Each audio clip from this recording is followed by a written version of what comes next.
Young Scrooge, A Very Scary Christmas Story by R.L. Stine. Part 4.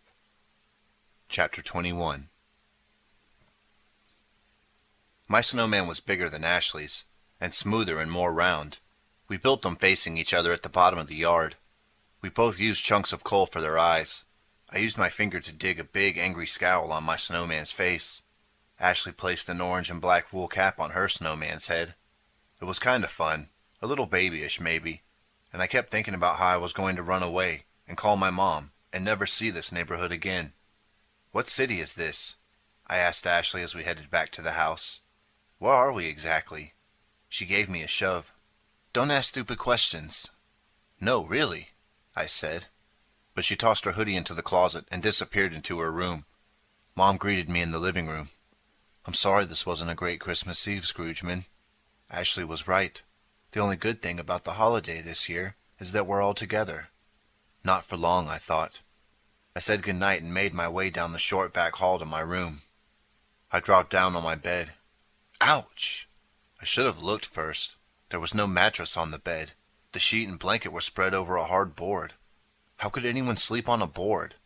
Something brushed my ankle. I heard a scraping sound under the bed. Oh, wow. There were mice in the room. Was I really expected to sleep on a hard board with mice scampering around me all night? The ghost of Christmas Present said this family could teach me a lot, but I sure wasn't learning anything I wanted to learn. Was I missing the point? Was I supposed to be learning something about the meaning of Christmas? I don't think so. I sat there on the edge of the hard bed, tapping my foot on the floor, waiting, just waiting. I thought about Mom and Charlie back in my real home. I knew they must be terribly worried about me. Mom must be out of her mind. They were having the worst Christmas ever. But not for long. "I'm coming home," I murmured to myself. "I'll be home soon." I waited until I heard my new dad turn off all the lights. The house was completely dark now. I heard the creaking floorboards as he and my new mom went into their bedroom. Then I waited some more. Waited for them to fall asleep. The house was silent now. Gusts of wind rattled my bedroom window. I could see a pale sliver of a moon low in the sky. Something brushed past my ankle. I kicked at it, and missed. Heard it squeak and scuttle away. I stood up and stretched. Then I crept out of my room on tiptoe, trying to step lightly so the bare wooden floors wouldn't creak. I moved quickly through the darkness. I kept peering back, afraid someone might be following me. But no, the others were in their rooms. I grabbed my coat from the closet, carefully, silently slid open the front door, and stepped outside. "You lose, ghost of Christmas Present," I muttered out loud. "I'm out of here, you clown." I zipped my jacket, lowered my head against the swirling wind, tucked my hands in the pockets. Then I began to walk quickly over the hard, crunchy snow toward the street. I'd gone about 4 steps when someone slid in front of me. Someone big, blocking my way. No. Wait. Not someone. Not a human. I stopped, and under the pale yellow moonlight, I stared at the big creature, stared into the scowling face of my snowman. Chapter 22. I uttered a startled gasp. Then I dodged to the right. To my shock, the snowman slid over the snow and blocked me again. I lowered my head and tried to swerve around it, but it moved quickly, silently gliding over the snow, staying close, pushing its big bulk in front of me. And as I gaped in horror at the moving snowman, its coal eyes lit up. The eyes appeared to flame, first yellow-orange, and then an angry blazing red. "No!" A howl escaped my throat. This was impossible. I couldn't take my eyes off the glowing coals. I forced myself to look away, spun to the right. Maybe I could escape through the backyard instead of the front. I stumbled forward. My boot slid on the crusty surface, and I toppled right into the other snowman. Ashley's snowman with the orange and black wool cap on its head. Its eyes were glowing red too. I'm living in a horror movie, my first thought. They had me trapped here, one big snowman bumping up against my front, the other behind me, sliding from side to side, waiting for me to make a move. Suddenly, my fear was replaced by anger. I felt all my muscles tighten. Why were these big snow creatures trying to keep me from returning to my family? I opened my mouth in a furious scream, and screeched at both of them. "Get back! Get back or I'll destroy you! I'll knock your heads off! Get away from me!" They didn't move, remained in place, blocking my escape. I could feel the rage swell in my chest. "Get away!" I screamed again. I pulled my arm back and shot my fist as hard as I could into the snowman's frozen head. I expected the head to topple off the body, but it didn't budge. The punch didn't even make the snowman slide back an inch. Breathing hard, I tried to pull my arm away, but my fist was stuck in the snowman's tightly packed face. "No!" I uttered a howl and pulled again. Jerked my whole body around, trying to twist myself free, but my hand was stuck tight in the icy head. "Let me go! Let me go!" I was screaming wildly. I raised my other fist and slammed it into the snowman's body. Again, the snowman didn't seem to feel it. I tugged myself back, but now both hands were stuck in its icy grip. I pulled and pulled again, leaning as far back as I could, but I couldn't free them. And now I felt the cold begin to seep up my arms. It was like I was becoming as cold as the snowman. I was gasping for breath, my heart pounding so hard in my chest, it hurt. I cried out as I felt the other snowman bump up behind me. It bumped me hard and pressed itself against my back. Like an ice cream sandwich, I thought. A crazy thought. The cold tightened my arms, crept over my chest, began to sweep over my whole body. I'm freezing here, I thought. My brain is freezing too. So hard to breathe. I'm going to freeze to death out here. With a hard shudder, I shut my eyes as the two icy mountains of snow pressed in on me. Tighter, tighter. Chapter 23. And then the cold seeped away. I opened my eyes. The snowman in front of me was changing. The big round head began to sag. Was it melting? No. The big snow creature took a step back. It appeared to quake and quiver, vibrating noisily. The smooth white snow suddenly had black spots, and as I stared in surprise, the black spots became a checkered suit, checkered jacket and pants. The snowman face melted away, revealing a round pink nose, dark eyes, and a heart-shaped mouth underneath. Curly orange hair sprouted on its head. My mouth hung open. I couldn't breathe. I was staring at the ghost of Christmas present. Behind me, the other snowman stood stiffly in place, its cold eyes alert, as if watching for trouble. The ghost brushed the last clumps of snow off the front of his suit with both hands, then straightened the flower in his lapel. He gazed at me coldly and shook his head. "I'm disappointed in you, Scroogeman." I stood there sputtering. I was speechless. I think my brain was still frozen. "Ashley told you these snowmen were guards," the ghost said. "Guards to keep you from escaping. Did you think she was joking?" "No," I said. "I just wanted—" "You wanted to go home. I know," the ghost said. "But you were supposed to learn something about love and caring from this family. You were supposed to learn about what's important at holiday time." He sighed. "Instead, you tried to run away." I think I'll learn those things better with my real family," I said. "I miss them a lot." I wasn't lying to him. I really meant it. "I'm going to take you back to your neighborhood, Scroogeman," the ghost said, brushing powdery snow off one shoulder. "Back to my neighborhood? So I can go home?" I cried. He shook his head. "You're not ready to go home. I'm taking you to your neighborhood for another lesson. Perhaps this time you will catch on and realize what your bad attitude has cost you." "Where?" I demanded. "Where are you taking me?" "To a party," he said. "Your friend Lucy Copperfield is having a Christmas Eve party." "I love to party," I said. "I'm a party animal. Ask anyone." "I don't think you will love this party, Scroogeman. I think you will find some unhappy surprises tonight." Then, without warning, I felt myself lifted off the ground. I gasped and raised both arms as I flew over the shabby little house, over the treetops. I saw the snowman tilt his head up, his cold eyes following me as I soared higher. The ghost of Christmas present flew beside me.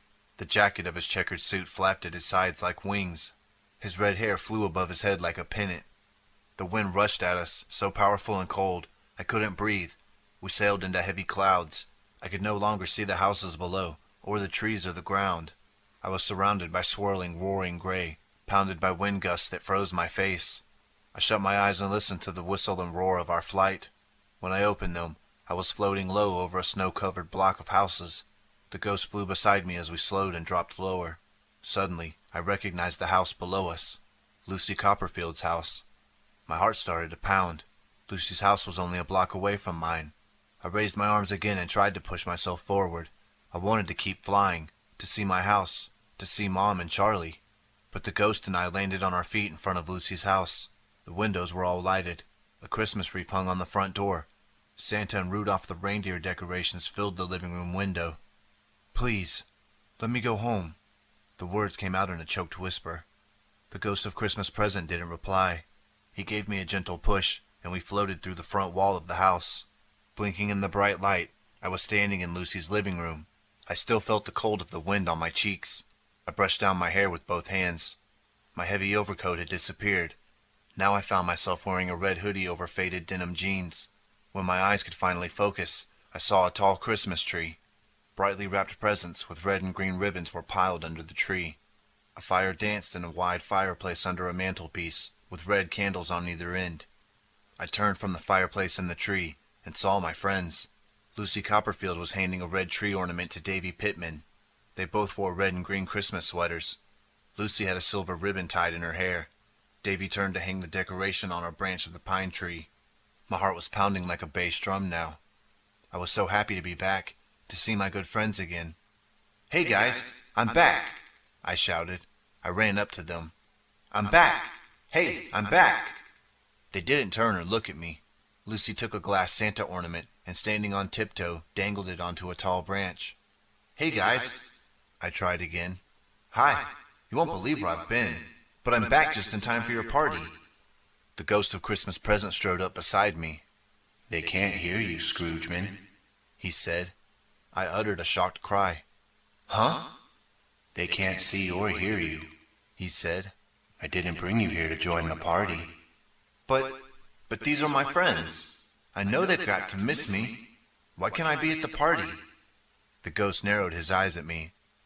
"Are they really your friends? Did Lucy invite you to her party?" I thought about it. Well, no. She probably forgot. But everyone knows that I'm the best at parties. How can you have a party without Rick Scroogeman? No way. The doorbell rang. Lucy hurried to answer the door.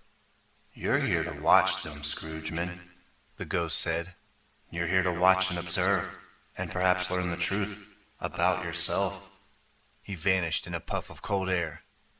"Hey, Davy! You can see me, can't you? Davy? How's it going? Huh? What's up?" Davy Pittman lifted a shiny silver Christmas ball from the decorations box and stood trying to decide on a good place for it on the tree. Shaking my head, I trotted past him and followed Lucy to the front door. She was greeting Josh Cratchit. "Hey, Josh," I called.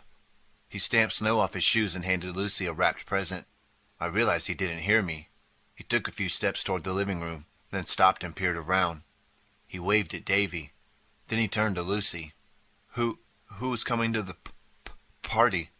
"Just Billy O'Brien and a few other kids from our class," she told him. "Not Scroogeman?" he asked. "Scroogeman? Of course not," Lucy replied. She made a disgusted face. "Why would I invite Scroogeman?" "Huh? Why did Lucy say that?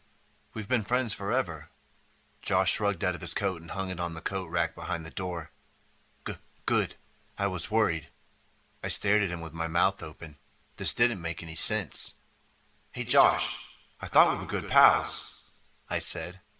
"Scroogeman ruins every party," Davy said, hanging a red ball in the tree. "He takes over the party and ruins it for everyone else." "He's a total jerk," Lucy said. "And the sad thing is, he doesn't even know it. He doesn't have a clue." Hey, whoa, what's up with my friends? Were they bad-mouthing me because they knew I was standing there? Guys, give me a break, I said. I walked over to Davy Pittman and gave him a hard punch on the shoulder. Oh, wow. My hand went right through him. He didn't feel a thing. I pressed my face against his cheek and screamed at the top of my lungs into his ear. Can you hear me, Davy? He didn't flinch or pull away. He handed a tree ornament to Josh. Lucy's family always decorates their tree on Christmas Eve, Davy told him. It's their family tradition. I waved my hands in front of Lucy's face. She didn't blink. I tried to mess up her perfect hair, but I could see through my hand, and I couldn't feel her hair at all. I took a step back. I couldn't help it. I felt stunned. I should be the life of the party, right? Here I was, ready to have fun with everyone, but it was like I wasn't there. Billy O'Brien showed up next, then some other kids from school. I watched them grab cups of Christmas punch and cookies. My stomach rumbled. All I'd had to eat was a plum and a few grapes. I reached for a stack of Christmas cookies, but my hand couldn't pick them up. Oh wow, I thought. This is so unfair. In front of the fireplace, Sheena Price, a girl I was never friends with, was saying something about me. I didn't hear what she said, but the two boys she was talking to burst out laughing. Lucy, this is an awesome party, especially since Scroogeman isn't here, Billy O'Brien said. Hey, Billy, you're hurting my feelings, I shouted. I grabbed his nose and twisted it, only my hand went right through his head. He didn't feel a thing. I swallowed hard. I suddenly realized my feelings were hurt.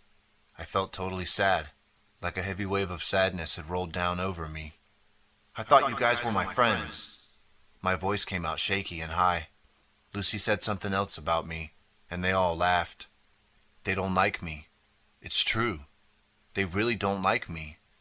Scroogeman makes me feel so bad, Josh said, shaking his head.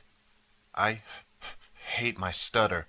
I'm trying so hard to get rid of it, but Scroogeman makes fun of it every time he sees me, and Miss Dora lets him get away with it. The poor guy had tears in his eyes. Because of me? I didn't want to hurt him. I was just having fun with him. I'm sorry, Josh. I didn't know it made you feel so bad. I guess I just wasn't thinking. I promise I'll never do it again. He didn't hear me. I gazed around. Ghost, where are you? I want to apologize to Josh, but he can't hear me. No sign of the ghost. Billy O'Brien poured himself another cup of punch. The Christmas play was going to be so much fun. I couldn't wait to play Santa, but now we have no costumes, and Mr. Pickwick had to cancel the play. It's like Sick Rick ruined Christmas for everyone, Lucy said. Sick Rick? Did Lucy call me that too? I had a heavy feeling in the pit of my stomach. My friends hated me. They all started telling stories about what a bad dude I am. Even kids I didn't know very well had bad things to say about me. I backed into a corner and dropped cross-legged onto the floor. I felt kind of dizzy. I guess I was in shock. It was like I was struck by lightning or something. I didn't know how to deal with this. The idea that everyone hated me so much. All the fun things I did with them. The dance lessons, my water fountain joke, messing up Lucy's perfect hair. I thought it was all funny. And now, sitting there invisible, listening to them complain about me, calling me Sick Rick and even worse names, I suddenly did feel sick. I don't have any friends, I told myself. No friends at all. No one likes me. I had to say the words to believe it, I guess.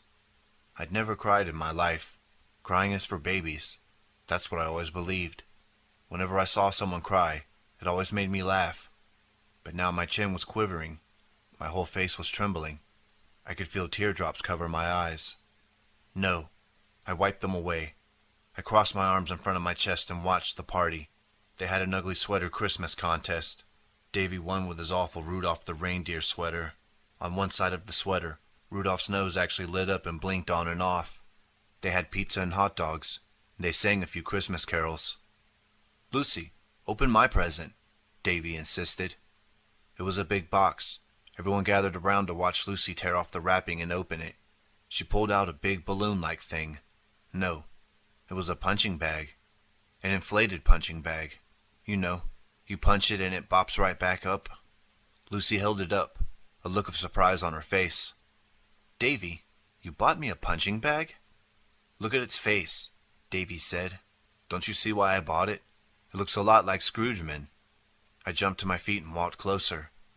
Well, it had my dark hair, and the face was a little like mine. Go ahead, punch Scroogeman out, Billy O'Brien shouted. Lucy gave the thing a hard punch. It tilted back almost to the floor, then bounced up.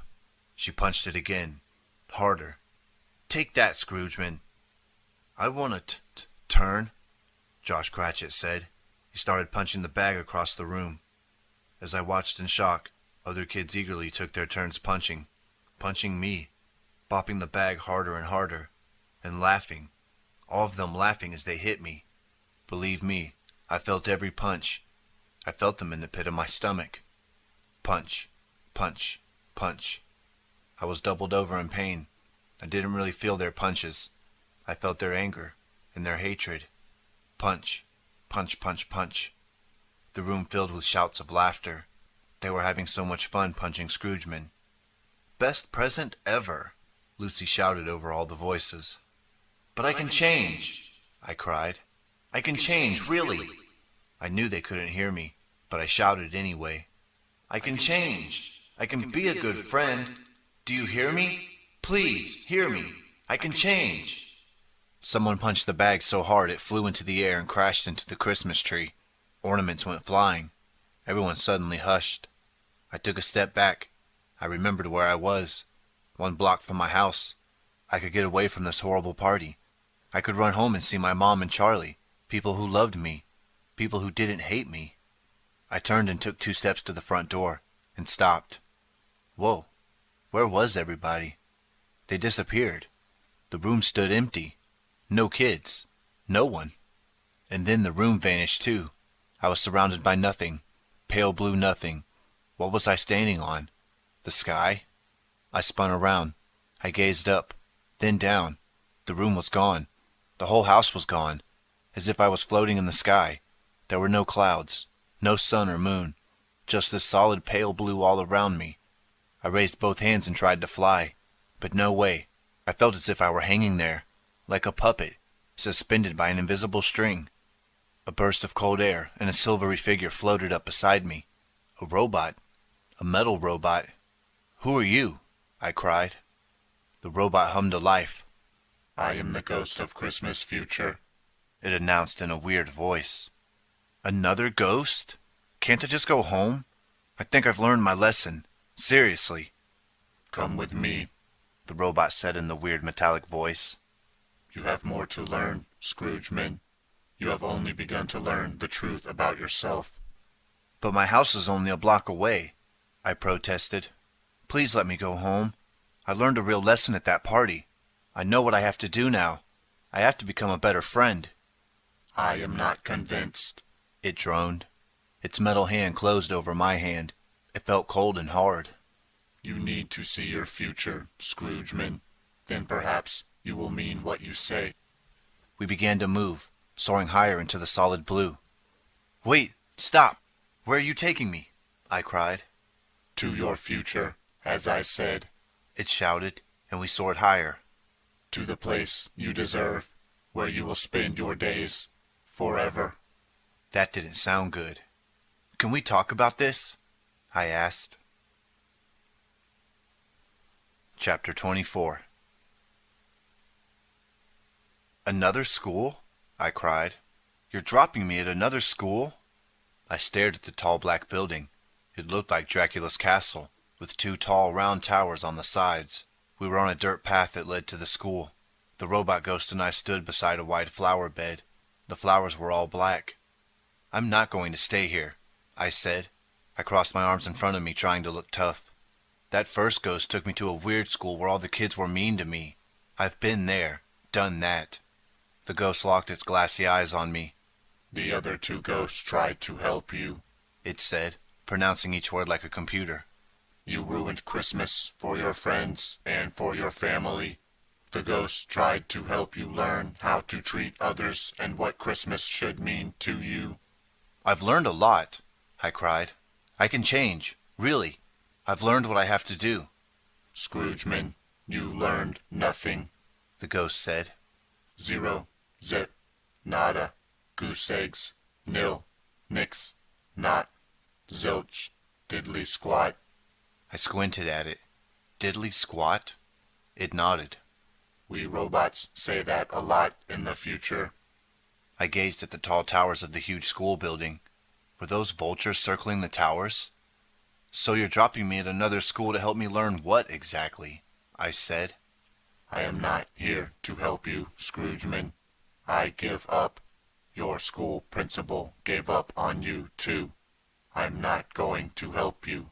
I'm going to leave you here because this is where you belong. This is your future. But you're not going to give me a chance? I said, my voice trembling. Lucy's party changed me. I saw what my friends think of me and... I gazed up at the circling vultures, and a shiver rolled down my back. The black flowers in the big flower bed shivered too, blown by a sudden cold wind. The ghost ignored my pleas. The robot led me up the dirt path toward the school entrance. The double doors in the front were black, the same shade as the whole building. What is the name of this school? I asked. It's called Dead Middle School, It replied. I saw black skulls in a row on a window ledge. I could hear the flap of the vulture's wings overhead. The wind blew at my back, as if pushing me into the school. Dead Middle School? What kind of name is that? I said. You'll find this school interesting, Scroogeman. They have a very good afterlife program.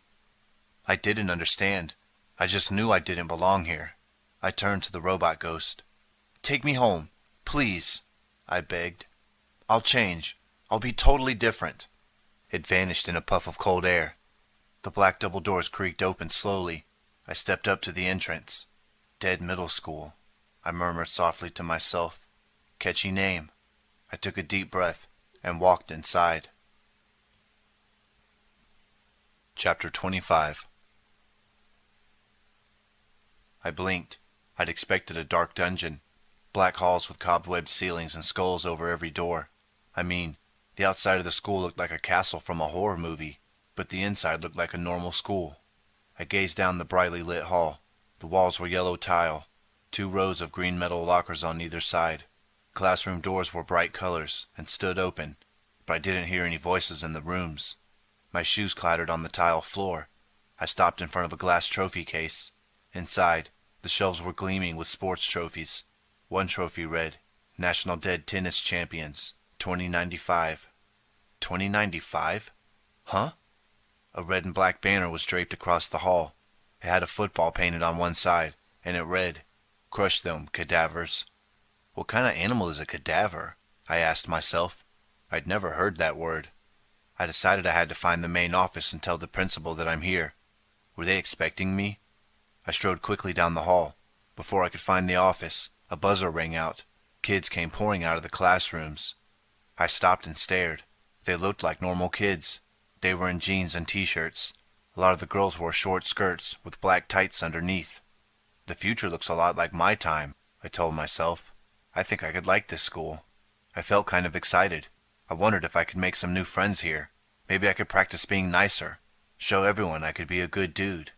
Perhaps it wasn't so bad that the 3 Christmas ghosts had given up on me. Maybe I could have fun here before it was time to go back home. Then I noticed something strange. No noise. No voices. The kids had just been let out of their classrooms, but they were all silent. Must be a school rule, I thought. No talking in the halls. We'll have to change that, I muttered. The quiet was giving me the creeps. Yo, everyone, I shouted. What's up? Kids stopped walking and turned to me. Their eyes were wide and blank. Their expressions were surprised. I guess no one broke the rule before. 3 or 4 kids walked up to me. They appeared to be about my age. They still hadn't made a sound. A girl with pale green eyes studied me. She was very pretty. She wore a short pleated plaid skirt and a red top. Her light brown hair was perfectly smooth, not a hair out of place.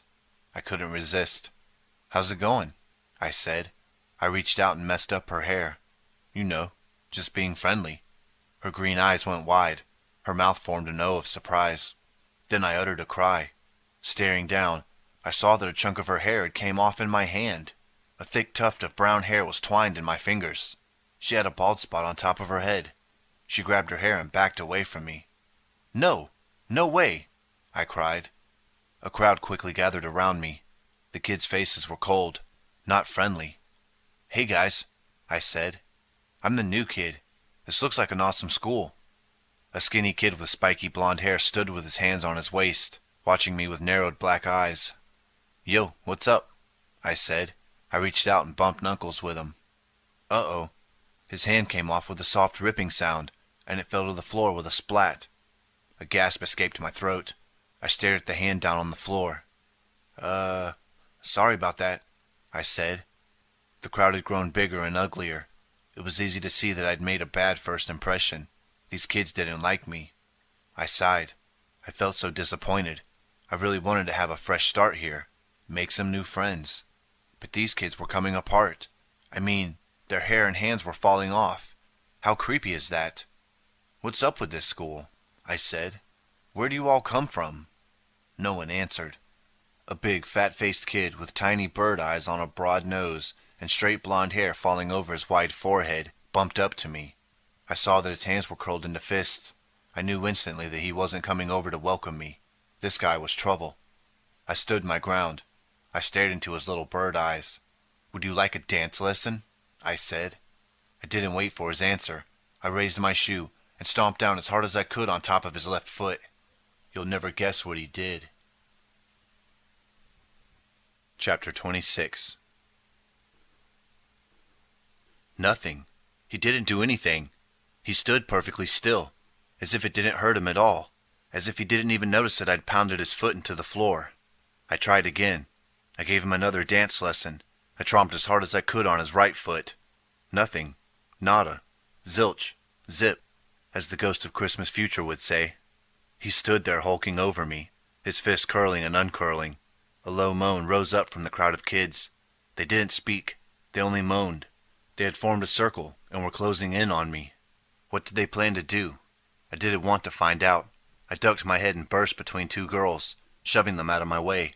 My shoes pounded the hard floor as I ran toward the front of the school. Their frightening moans followed me. I didn't turn back. I shoved open the heavy double doors and burst outside. The moans cut off as the door shut behind me. I took off running. I ran to the side of the building and turned the corner. The black tower rose above me. I ran in its shadow. My heart pounded. My legs trembled as if they were made of jello. The air felt cold against my burning face. Over the thud of my footsteps, I heard the harsh squawks of the vultures high overhead. I followed the black stone wall. It led to a wide courtyard behind the school. I stopped when I saw the gravestones.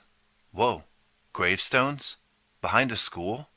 They were in neat rows, low granite stones with rounded tops, all the same size, all tilting straight up in the tall grass of the courtyard. A loud screech made me jump. Did the sound come from a grave? No. A black cat darted between the rows of graves, its tail held stiffly high. I glanced back. No one had followed me. I was all alone in this strange school cemetery. The wind made a shrill whistling sound as it blew through the gravestones, and the ugly squawk of the vultures overhead never stopped. I stepped closer, close enough to read the names engraved on the stones. Of course, I didn't recognize any of them, but I gasped when I read the dates engraved beneath the names. The kids buried here had all died at age 10 or 11 or 12. A shiver rolled down my body. A cemetery of kids' graves. Dead middle school. Those silent kids I met in the hall with their hair falling off and hands dropping to the floor. Zombies. I don't know why it took me so long to put it together, but I finally realized the kids I met in that hallway were all dead. Zombies. Were they buried here in this little graveyard? Probably. The ghost of Christmas future had dropped me off in a school of zombie kids. This is where you belong, Scroogeman. That's what he had said. This is where you belong. And as I walked along the row of low graves, my whole body shook in shudder after shudder. Was I stuck here with these zombies forever? I stopped suddenly. My breath caught in my throat. My knees started to buckle. I nearly fell into the open grave in front of me. A fresh, open hole, a deep rectangle cut into the earth, an open grave. My eyes bulged and I let out a loud gasp as I read the name engraved on the stone. Rick Scroogeman.